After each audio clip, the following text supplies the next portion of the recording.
Hi, I'd like to take a couple of minutes and explain why there are all these mounting points on the Spuhr ISMS. One of the things you'll notice is if you look at this side, you've got three mounting points on the side. You've got one back here, one up front, and then one higher up. And what this is for is what's called an angle cosine indicator or an inclinometer. Spuhr makes a little mount. You can attach it to any one of these that you want. This one puts it just behind the windage turret.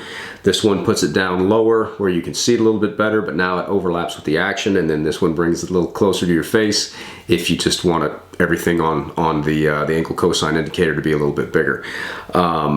Why we use angle cosine indicators are, once you get in pretty hilly terrain, you really need to know exactly what angle you're shooting at if you hope to have an accurate ballistic solution, especially as that distance gets much beyond 500 yards. Without a real accurate angle measurement, there's a good chance you're going to miss. On this front ring, you'll see that there's three mounting points, and then on the back ring, there's one. Now these are for, you can mount sections of pick rail and then just QD a mini red dot on there if you'd like. There's also like direct mount mini red dot for the aim point T1, T2 that'll offset it. So if you've got a really high turret, depending on how you like your setup, I've got one that drops in there real nice and I can look right over the top of the turret and see the red dot. If it sits a little bit lower, now you kind of have to kick it out to the side if you want to be able to see most of your viewing screen through your aim point. So either QD pick rail or offset. Now these angled ones on the sides, and then this one down here, that's, in my mind, that's kind of that's more for your Trigicon RMR. However, it also works with the SRO. And so what this does, that the footprint's the same, so the mount's the same.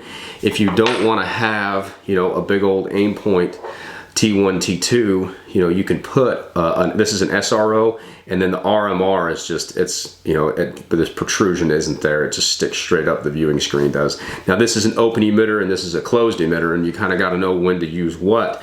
But if you want ultimate compact form factor, it's kind of hard to beat one of these SROs or the RMR. And both of them will work with the same Spuhr mount, or the same Spuhr mounting plate. And so you can attach it here on the side. That way, if you're looking through your rifle and a target pops up close, you can just kind of roll it over and get a quick shot off at 20, 50, even 100 yards, depending if it's on the target size. So anyway, that's some tips and tricks on the ISMS and why there are mounting locations all over, and also some of the accessories that you can use with them. I'd like to thank Mile High Shooting Accessories for sponsoring this video. And if you'd like to know more about any of these Spuhr products, you can go to www.milehighshooting.com.